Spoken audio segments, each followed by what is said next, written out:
అంటే మామూలుగా అక్కడ నేను మామూలుగా తెలుగు జర్నలిస్టులు అంటే అప్పుడు ఎలక్ట్రానిక్ మీడియా ఈ శాటిలైట్ ఛానల్స్ ఇంత గొడవ అప్పుడు లేదు కదా? లేదు. ఆంధ్రప్రదేశ్ జర్నలిస్టులు ఆంధ్రభవన్కి పరిమితమయ్యేవాళ్ళు ఎక్కువ. ఆంధ్రభవన్లో ప్రెస్ కాన్ఫరెన్స్ తీసుకునేవాళ్ళు. అయితే కాంగ్రెస్ వాటికి వెళ్ళేవాళ్ళు, కొంతమంది వెళ్ళేవాళ్ళు కాదు. కాంగ్రెస్ బిడ్డకి వెళ్ళేవాళ్ళు కాదు.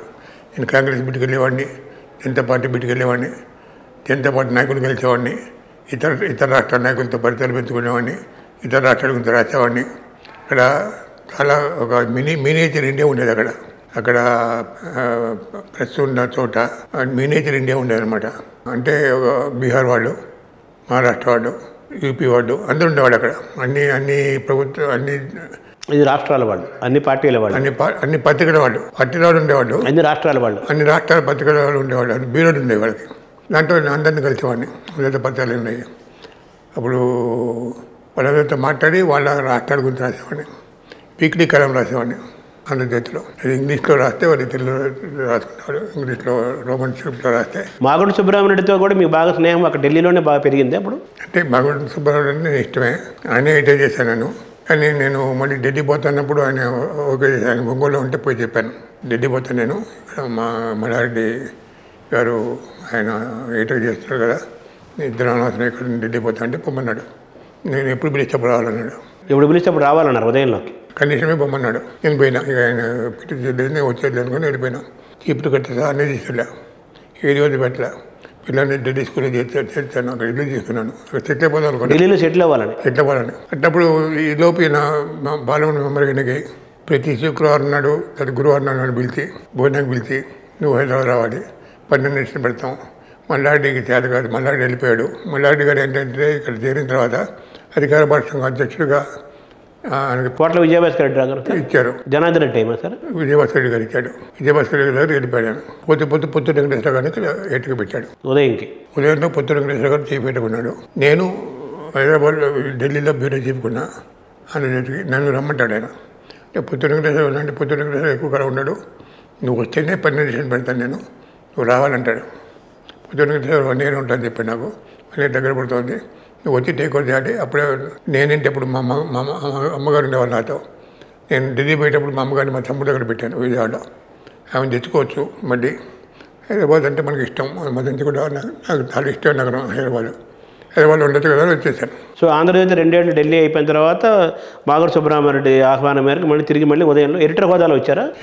పుత్రుడు గారు ఉన్నారు కదా ఎడ్యుకేటర్ వచ్చాను. పుత్తూరు గారు పోగానే ఎయిట్ అయినాం. పుత్తూరు గారు వెళ్ళగానే మీరు ఎయిటర్ అయ్యారు. పుత్తూరు గారు పోయిన పరిస్థితులు కూడా చెప్పాలి. అదే పుత్తూరు గారు ఎయిటర్ ఉన్నప్పుడు నేను ఎడ్యుకేటర్ని, సాయిబాబా బ్యూరో చీఫ్. ఎక్కడ వరంగల్? ఎక్కడ ఉండేవాడు బ్యూరో చీఫ్గా? సాయిబాబా హైదరాబాద్ ఉదయం బ్యూరో చీఫ్. దాని తర్వాత శ్రీధరు కూడా ఉండేవాడు, డెస్క్లో రిపోర్టింగ్ బ్యూరోలో ఉండేవాడు. అప్పుడు ఒక రాజేశ్వర గారి మీద ఒక వార్త వచ్చింది, ఇన్వెస్టిగేటివ్ జర్నలిజం. సాయిబాబా శ్రీలంక పోయి ఇన్వెస్టిగేట్ చేసి రాశాడు. ఇక్కడి నుంచి సాయిబాబా వెళ్ళి రాశారు వార్త. ఇక్కడి నుంచి స్టిక్స్ పోతున్నాయి అక్కడికి నక్సలైట్లు కానీ మన సింహళ టైగర్స్కి అక్కడికి పోతున్నాయి, ఇక్కడి మానాదాలు పోతున్నాయి రాస్తే అది ఆయన 7 parts రాశాడు. నేను దాన్ని దిద్దాను. శ్రీధరు ఇన్పుట్స్ ఇచ్చాడు. అందరం కలిసి పుత్తూరు గారికి ఇచ్చాడు. పుత్తూరు గారు మళ్ళీ దాన్ని రివైజ్ చేసి సాయిబాబా డిక్టేట్ చేసి 4 భాగాలు చేశాడు. ఫస్ట్ పార్ట్ వేసాం. సీరియస్గా రోజు వేయాలండి. సీరియస్గా వేయాలండి. 4 భాగాలు వేయాలి. మొదటి భాగం వేసాం. 2వ భాగం నాడు పుత్తూరు సుబ్రహ్మణ్యం దగ్గర నాకు ఫోన్ వచ్చింది, పుట్టి వ్యవహారం రావడం లేదు, ఇది ఆపమని. నాకు కాదు సార్, ఎటుగారు చెప్పాను. ఎటుగారు నేను చెప్పను, నువ్వే చెప్పన్నాడు. అప్పుడు మస్తాన్ రెడ్డి అని ఉండేవాడు. మస్తాన్ రెడ్డి గారు ఆయన ఎగ్జిక్యూటివ్ డైరెక్టర్. ఆయన మామూలు లిక్కర్ కంపెనీలో ఆయన ఉండేవాడు. దీన్ని కూడా పేపర్లో కూడా ఎగ్జిక్యూటివ్ డైరెక్టర్ ఉండేవాడు. ఆయన పొద్దున వచ్చి, సార్ ఈ 2nd part వేస్తే మీరు వేసుకోండి, కానీ ప్రింట్ చేయొద్దని మాకు ఢిల్లీ నుంచి ఆదేశాలు వచ్చినాయి. సుబ్రహ్మణ్యుడు గారు సుబ్రహ్మణ్యుడు గారు ఆదేశాలు వచ్చినాయి. నేను ప్రింట్ చేయమంటే, ప్రింట్ చేయవద్దు పేపర్ ఎట్లా అంటాను, పేపర్ ఏమైనా సరే మేము ప్రింట్ చేయము. ఇప్పుడు ఆయన అన్నాడు, నా కారణంగా పేపర్ ఆగపడి నాకు ఇష్టం లేదు, నేను తప్పుకుంటాను. ఆయన తప్పుకొని అంటే 2వ రోజు వార్త కంటిన్యూటీ కథనం ఆపటం వల్ల పుత్రుడు గారు రిజైన్ చేశారు. నేను చేసినప్పుడు మేము కూడా అన్నాం, నేను సాయిబాబా కూడా దీనికి సంబంధించిన వాళ్ళం ఉన్నాం, దీంట్లో భాగస్థులం మేము, దీంట్లో మా ప్రమేయం కూడా ఉంది, మేము కూడా మీతో పాటు వచ్చేస్తా ఉన్నాం. అంటే మీరు రావద్దు, మీకు ఇంకా భవిష్యత్తు ఉంది, నాది వేరు, నేను అసలు ఎడిటర్గా దీన్ని ఓకే చేసింది, నేను తప్పకుండా సరిపోతుంది, మీరు తప్పుకోవద్దు అన్నాడు. అప్పుడు నేను అప్పుడు పొత్తులు గారు వెళ్ళిపోయిన తర్వాత మీరు ఎడిటర్ అయ్యారు. నేను ఆటోమేటిక్ ఎడిటర్. నేను ఎడిటర్ అయిన కొంతకాలానికి సమయం తర్వాత ఒక 1 year ఉన్నా.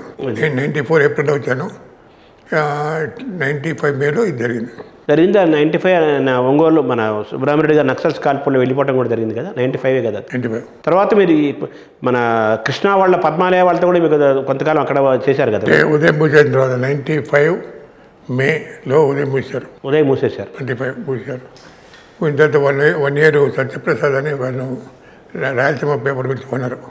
శ్రీరామచంద్రయ్య గారి ఫ్రెండు.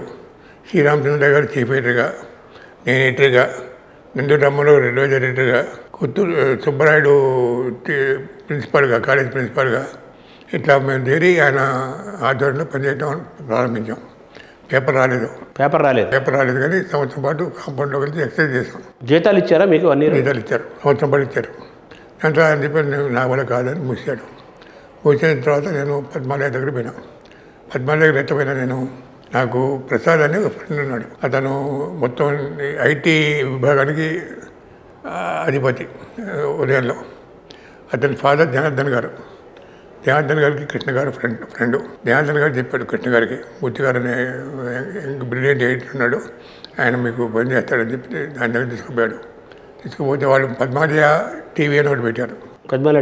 పద్మాలయ టీవీ తరఫున 2 ప్రోగ్రామ్స్ చేయడానికి ఒప్పుకున్నాను.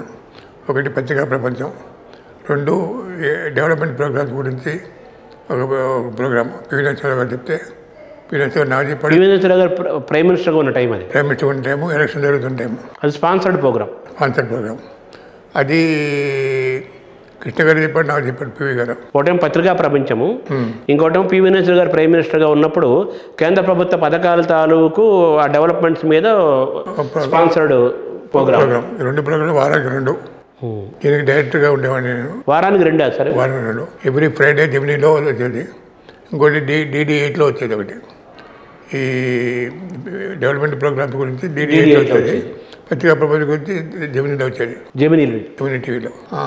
ఆ టైంలో మీరు మృణాలని వాళ్ళందరూ కూడా కలుపుకున్నారు. మృణాలని యాంకరు, వసంతలక్ష్మి ఎడిటరు, రవీంద్ర శేషు, అట్లా చాలా మంది ఉండేవాళ్ళు. అట్లా ఈ ఫ్రీలాన్స్గా తీసుకున్నారా మీరు అక్కడ పద్మాలయ వాళ్ళతో? అంటే నాకు ఇంతకి ఈ ప్రోగ్రామ్కి ఇంత ఇచ్చేవాడు, వాళ్ళని ఇచ్చేవాడు. ఎపిసోడ్కి ఇంత. సో అంత ఎంతకాలం చేశారు సార్ పద్మాలయ వాళ్ళు? 2 years చేశాను. పత్రికా ప్రపంచం చేస్తున్నప్పుడు అది ఫస్ట్ ఆఫ్ ఇట్స్ కైండ్ అనమాట.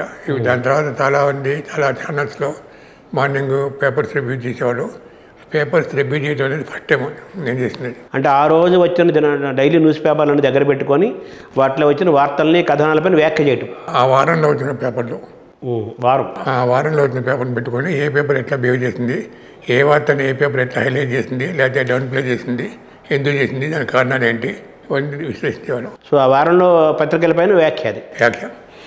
మృణాన్ గారు దాన్ని చదివేవాడు, నేను రాసేవాడిని, బసవరాజుడు గారు రాసేవారు, నేను మొత్తం డైరెక్ట్ ఉండేవాడిని.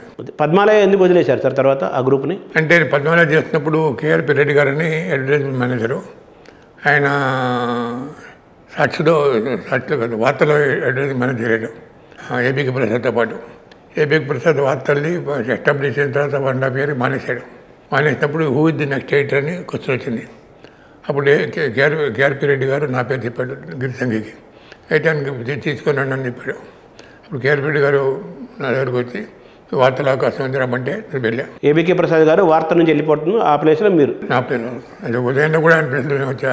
అవును, వార్తలు కూడా ఆయన ప్లేస్లోనే వచ్చా. అదే అంటే ఆయన ఏబీకే ప్రసాద్ గారు వెళ్ళారు, అప్పుడు మీరు అయ్యారు. పొత్తులు గారు వెళ్ళిపోయారు, మీరు ఎడిటర్ అయ్యారు. ఇప్పుడు మళ్ళీ ఏబీకే ప్రసాద్ గారు వార్త నుంచి బయటికి వెళ్ళిపోయారు, మీరు ఎడిటర్ అయ్యారు. సో వార్తలో కూడా మీరు చాలా కాలం పనిచేశారు కదా? వార్తలో 5 years చేశాను. వార్తలో నేను టేక్ ఓవర్ చేసినప్పుడు 1.5 lakhs సర్క్యులేషన్. 1.5 lakhs నేను వదిలిపెట్టినప్పుడు 2002లో వదిలిపెట్టాను. అప్పుడు 5.5 lakhs సర్క్యులేషన్. వార్తల్లో చాలా ప్రయోగాలు చేశాను. చాలా ప్రయోగాలు చేశాను. ఎందుకంటే గిరిశంగి ఎంకరేజ్ చేసేవాడు. ఆయన సర్క్యులేషన్ స్పీకర్ తీసుకునేవాడు, సర్క్యులేషన్ పెరుగుతుండేది, నన్ను ఎంకరేజ్ చేసేవాడు. ఆయన తెలుగు రాకపోవడం నాకు అదృష్టం. తెలుగు రాదు, ఏ నాయకుడి మీద రాయమనేవాడు కాదు, తినేవాడు కాదు. సర్క్యులేషన్ స్పీకర్ తీసుకునేవాడు, సర్క్యులేషన్ పెరుగుతుండేది, ఎంకరేజ్ చేసేవాడు. అట్లా దళితులకి, రైతులకి, దాని తర్వాత పౌర హక్కులకి, నక్సలైట్తో ప్రభుత్వం చర్చలు జరపాలని దాని మీద ఉత్తరాలు పేజీల తరపున అసలు చర్చలు చర్చలు జరపాలని అట్లా దళిత్ కాలం అని ఒకటి పెట్టాం ఫస్ట్. చంద్రబాబు ప్రసాద్ అని దళిత్ డైరీ చంద్రబాబు ప్రసాద్ అని ఇంటలెక్చువల్ ఫ్రమ్ ఢిల్లీ ఆయన రాసేవాడు, ప్రతి వారం రాసేవాడు. దళిత్ కాలం అని ఒక దళిత్ మేధావి చేత కాలంలో రాయించిన ఒకటే ఒక పత్రిక వార్త. అది ఇండియాలోనే ఫస్ట్ టైం కదా సార్? అది ఇండియాలోనే ఫస్ట్ టైము. నేను ఉన్నంత వరకే నడిచింది. అది నేను వచ్చిన తర్వాత మానేశారు.